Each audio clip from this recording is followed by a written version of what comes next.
people, how's it going? Welcome back to Lilywhite Lane. Hope you're all doing good, hope that you're all keeping safe and well, and I hope that you're all having a really good Christmas day wherever you are in the world, and whatever you are planning to get up to today and over the festive period as a whole, whether it be sitting on your backside tonight and tomorrow on Boxing Day, stuffing your face with cold meats, Christmas leftovers and tubs of celebrations, quality street and selection boxes whilst watching football, darts, movies and Christmas classics such as Die Hard, which is a Christmas film by the way, and Home Alone, whether it be going out with friends or family, or whether it be staying home, inviting the family round for Christmas dinner and lovely food and telly, or whether it be going around a family member's household, whatever you are planning to get up to over the festive period and today, I hope you'll have a cracking time. And look, if you don't celebrate Christmas, I just hope you'll have a fantastic end to the month and Happy New Year, which is also coming up very, very shortly. And look, at Christmas time, you often get thinking about what's happened over the course of the year, and you sort of review your year, look at the positives, look at the negatives. And I wanted to come on here as a sort of Christmas special on the Lilywhite Lane YouTube channel and do that from a Spurs perspective. So I've come up with a list of the top 5 worst moments this year for Tottenham Hotspur and the top 5 best moments this year for Spurs. We're going to be going through both of those lists, then sort of taking a look at the whole year for Tottenham Hotspur, reviewing what's happened. And look, that's sort of what we're going to be doing in today's video. A nice Christmas special, nice and easy. Grab yourselves a selection box, tub of Quality Street or whatever you are fancying. Sit back, relax, strap yourselves in, as we're going to delve into these two lists and review 2023 from a Tottenham Hotspur perspective. Without further ado, let's get cracking with this knacking. Top 5 worst moments in 2023. Start things off with the negatives, then get into the positives. Coming in at number 5, losing 2-0 at home to Arsenal earlier this year.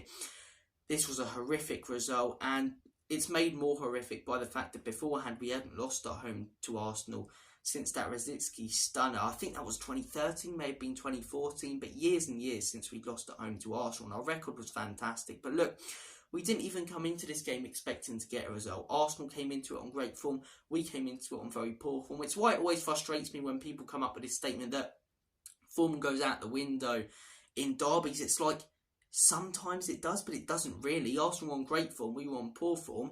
It showed in this game. They completely outclassed us at our own stadium, which they hadn't done in years and years. And that's why this one really hurt. We made it very, very easy for them. It was just one of many horrific days that, last season and this year under Antonio Conte. And that sort of period at the beginning of this year was just absolutely horrific. And this is what really started the downfall. You know, we were poor at the end of last year and at the beginning of last season, but you know, towards the end of the second half of last season, I mean, it was just absolute pile of pygmy hippo shit, man. It was horrific. It was absolutely horrific, and this was a very, very poor day, especially because it was at home. Coming in at number 4, 0-0 versus AC Milan in the Champions League, a game that we didn't even lose technically, goes on to this list because of what it meant. We had to score 1 goal to go through to the quarterfinals. As bad as we've been leading up to this game, you know, losing, getting knocked out the FA Cup and then losing to Wolves on the weekend, this is all we really had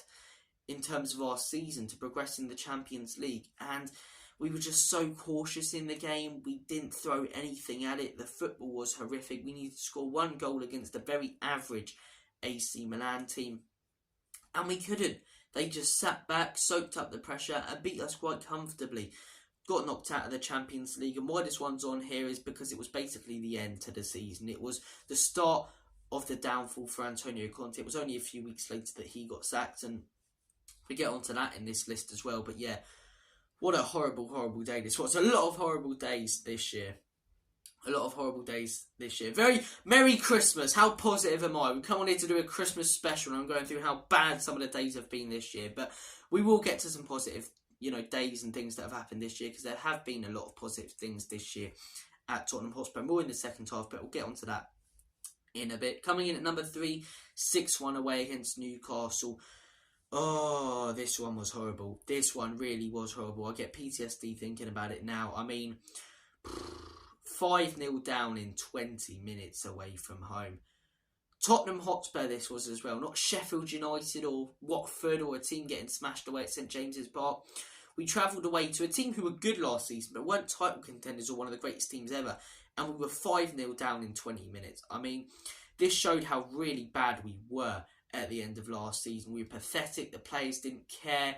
You know, I believe we had Stellini as our manager, who got sacked after this, and then we sacked an assistant for an assistant by bringing in Ryan Mason. But yeah, I mean, this was just a horrific day. I'm not going to talk about it too much because I say it's Christmas. I want to get to the positives. But yeah, 5-0 down in 20 minutes. Just got absolutely battered like a haddock down the local chippy. It was a very sad and painful day from a Spurs perspective. Coming in at number 2 was losing Harry Kane. Look, this one would be number 1 if we didn't have Ange Postecoglou and all the positive stuff heading into this season. But it's still number 2 because it was still upsetting that one of our greatest ever players left because he'd been here for so long and hadn't achieved anything and felt that the club lacked the ambition in his time here that he had. And that's what made it frustrating. It's also frustrating because you see how well this Spurs team are playing right now. If we had Harry Kane as well, where would we be in the table? Where would we be in the table if we had Harry Kane up top right now? I've seen a lot of people going, oh, you know, better without Harry Kane. Rubbish. Absolute rubbish. We'd be finishing our chances more than we already are. Thrashing teams, destroying teams, and we'd be top of the league right now, in my opinion, playing this football with the other players we've got if we still had Harry Kane. But look, he's smashing at Bayern as we expected him to. It's a bit of a farmers league over there. He's a world-class player. Of course, he's going to bang in a ridiculous amount of goals. And look, it still really hurt because of how long we'd had him, the fact he wanted to leave, because the club lacked his ambition up until this season. So look, he wasn't willing to give us another chance because he'd given so many more chances to the club when they let him down. But maybe if he actually gave the club one more chance here, it would have actually worked out because of Ange and the other, you know, signings we've made this summer. But look, it was painful to see him go, especially a couple of days before the season. That's why it comes in at number 2. And number 1, Antonio Conte sacked.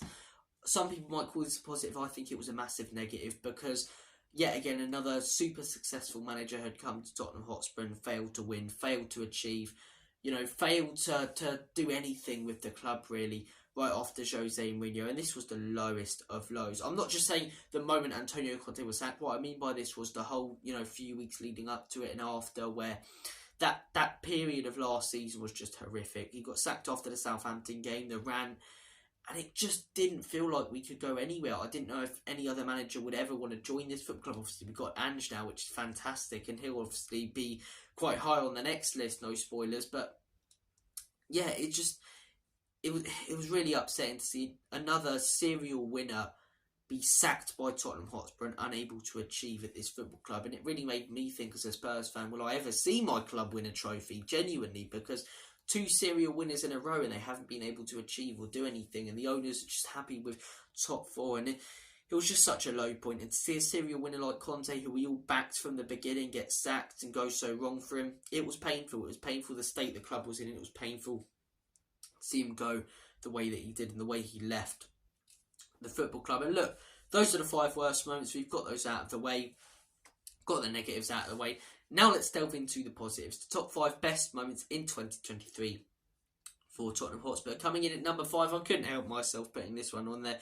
Number 5 in the first list was losing 2-0 at home against Arsenal. Number 5 on the second list is Arsenal bottling the title. It's got nothing to do with Spurs, but it was just fantastic. These Arsenal fans were getting so cocky, loving life, bantering everyone. It's like they hadn't achieved anything since 2004, but they thought they were best thing since sliced bread last season, and it was so good to see their little Arsenal scummy hearts get broken by bottling that league. I mean, 8 points clear at the top, and they call us bottle jobs.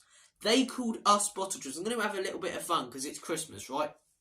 They called us bottle jobs. Let's look at the leagues we bottled. In the league where Chelsea won the league, we were never top when we finished, 7 points off them. In the league where Leicester won the league, as I say, we didn't lose a massive gap. And yet again, we were never top that season.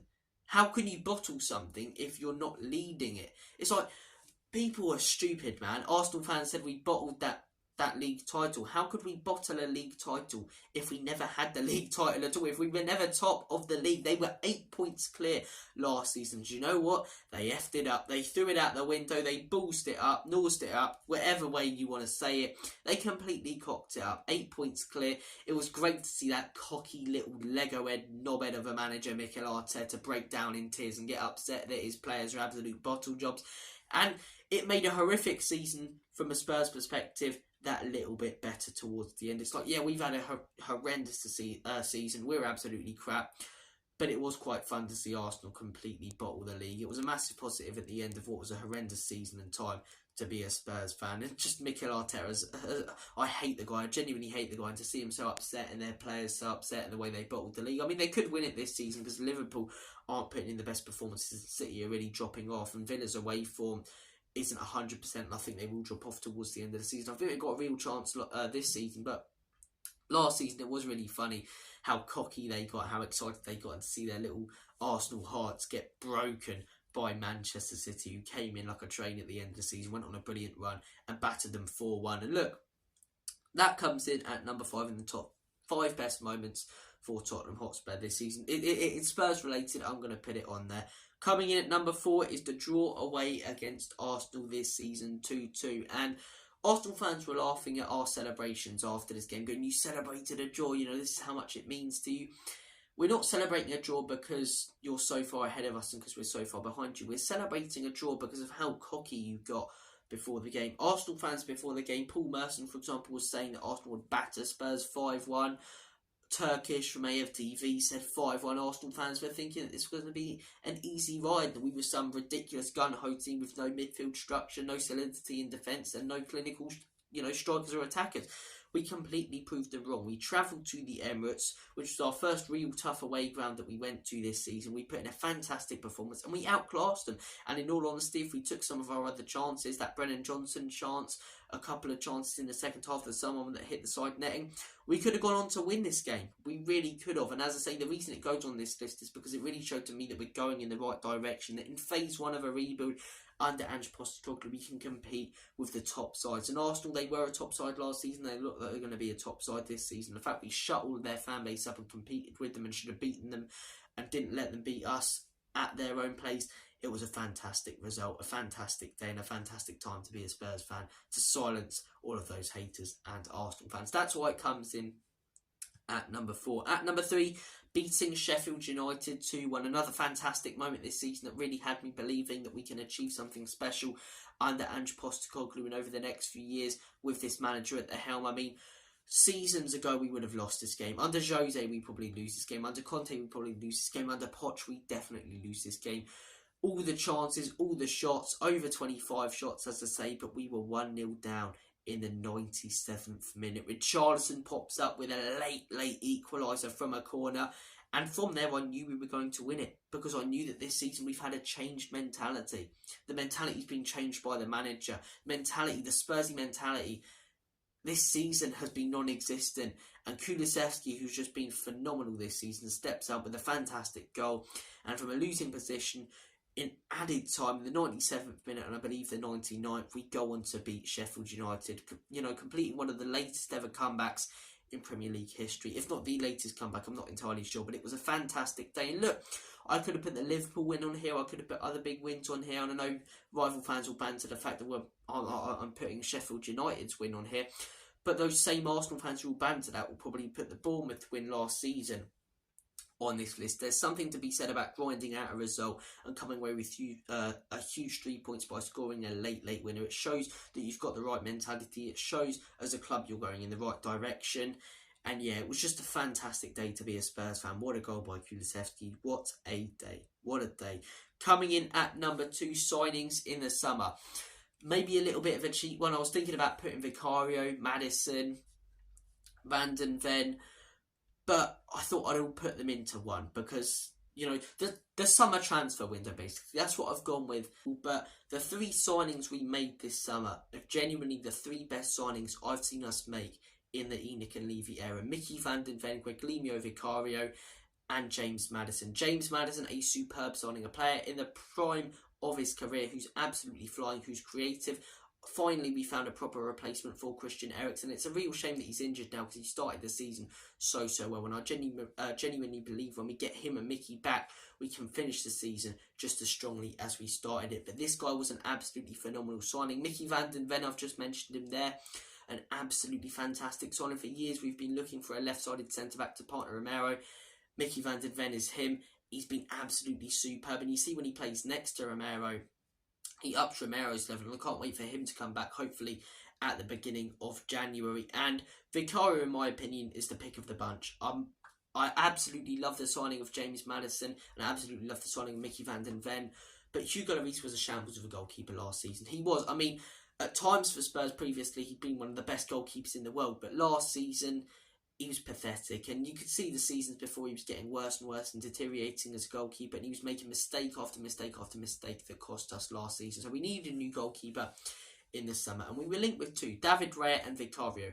And I'll hold my hands up and say I was one of the people who was ranting and raving at the fact we were going for Vicario more, because I wanted Raya. I thought he was more Premier League proven, and I didn't know a lot about Vicario. Like a lot of us Premier League and football fans and Spurs fans didn't know a lot about him. So we signed Vicario.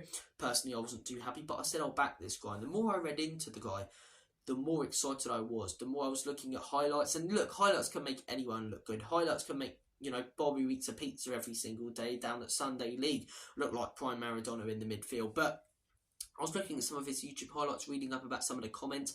Buffon saying that he can be the next Buffon and the next big goalkeeper.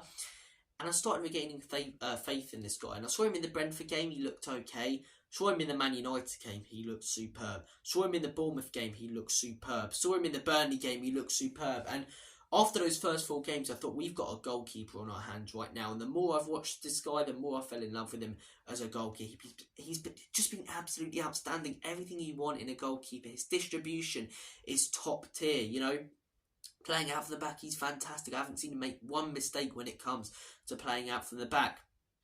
His shot stopping, which is crucial for a keeper. A lot of keepers, are good at distribution, but their shot stopping isn't unreal.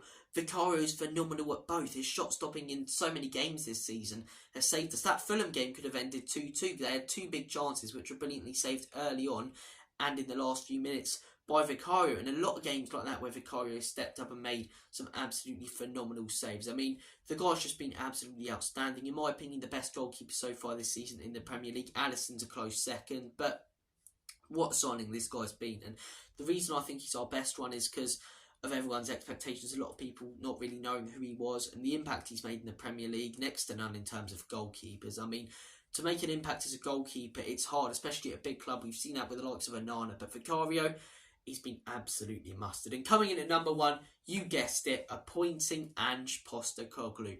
When this man joined, we were an absolute shambles of a football club. Finished 8th last season, poor result after poor result, crap football, sacking managers and assistants left, right and centre. Ange joins the club, and finally we look like we're trying to rebuild. Finally we look like we're going in the right direction. Finally we look like there's a process in place for this football club. He brings in young, exciting players. He's got the whole team, the first team, the under 18s, under 19s, under 20s, playing a similar style of football. He's got us as fans enjoying watching Tottenham Hotspur. And as I say, we were shambles of a club when he joined. The recruitment, as I say, and the players that he wanted. A lot of people commending Paratici. Obviously, we don't know what happens behind the scenes, but Ange's got to recommend them to Paratici at first. So Ange's done superb with the signings that he's made. And the football he's got us playing this season, Gary Neville called it the best football he's seen since he's retired. It's the best football I've seen watching football in general. It's just been absolutely fantastic to watch. Free-flowing, exciting, attacking, wing-backs inverted, like Pep ball, but better. One thing about Pep Guardiola's football, it's worked for years, but on the ice sometimes it can be a little bit boring, because once they, lead a game 1 or 2-0 Manchester City, they'll sort of sit on their lead, just knock the ball around and have all of the possession. Spurs don't do that. Every time they're on the ball, they look like they're trying to go forward, create something. We've been so exciting to watch this season. He's got us, he's got us a team that cares now. Last season, the team looked so poor. They just looked like they were turning up to collect their paycheck and go. Now, players genuinely look like they care. When we lose, they look furious and fuming. What this man has done at this football club and the impact he's made as a manager has been absolutely fantastic. The best start any Premier League manager's ever made. Obviously, we had a bit of a purple patch, a bit of a poor period, but also a lot of injuries as well. And genuinely, I believe if we didn't have those injuries, we'd be first or second right now in the table. Impact he's made, the football he's got us playing has been superb. The fact he's got us competing with teams like Arsenal, Man City, Newcastle, Man United, Liverpool has just been fantastic. And yeah, long may it continue with Ange. I can see a process, and I genuinely believe if we back this guy, and it's a big if, maybe not next season, But in this rebuild, we can win the league title under Ange Postecoglou. This season, there's no expectations, but a lot of opposition fans and even Spurs fans were predicting us to finish mid-table after we lost Kane. The fact we contended for the Champions League, it's just outstanding. We're at the beginning of what we're trying to do. Ange keeps saying that. It's not just on the pitch, it's off the pitch. As I say, a lot of managers, they come across like media-trained robots. They're boring. They're boring. Ange isn't. He's funny, you know. It's like you're talking to a mate down the pub. He's brilliant. He's absolutely brilliant. I mean, loving Big Ange instead. What a manager he's been. What a manager he's been. And hopefully there's many more years of Ange Postecoglou at Spurs. The one thing about Antonio Conte and Jose is we didn't really look like that we were trying to rebuild the club, which is what we needed. Ange Postecoglou looks like he's here for the long run, here for a process, 4-year contract. I can't wait to see what we can achieve under this fantastic manager. And look, we've gone through the top 5 worst moments, gone through the top 5 best. It's a year that started poorly, got worse. A season earlier in the year that finished horrifically. A summer that was mixed, but also, you know, where we made some fantastic signings. And a second half of the year, which has been absolutely fantastic and restored our faith as Spurs supporters in this football club and what we can achieve over the next few years. Love the manager, love some of the signings we've made. I've genuinely fallen back in love with my football club, which I didn't last season. End of last season felt like a chore to watch Spurs. A couple of games I didn't even watch, I'll be honest with you guys. So it's been a pleasure watching this Spurs team this season.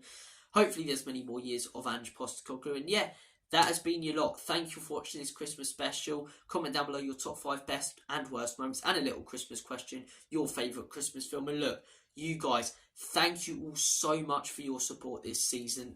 Not just this season, this year. You guys are the reason I keep doing this. I love the interaction on this platform. And look, I'm able to make a little bit of money now off YouTube, but that's not what it's about. I genuinely don't care about that. I care about interacting with you guys, interacting with other fantastic Spurs YouTube channels like The Coffee Company, Tottenham on Tour, Mia's Show, Spurs Between the Lines, Dermot, over at THFC Till I Die, Bobby K, Coover, you know, Ellie, Kate, Jim, all the fantastic other creators, content creators and channels on this platform. I love interacting with, I love doing streams with. They've all been fantastic to me this season, so I really appreciate all of them and the people who constantly comment on this channel and support me. You guys are the reason I do it. I love the interaction. I love this platform and Spurs community, and long may it continue being the best football fan community in the land. But look, thank you for watching this video, guys. I hope you have a fantastic Christmas day and period. Or Christmas day and Christmas period. That could have, you know, came across quite wrong there, but I hope you will have a cracking few days and end to your year.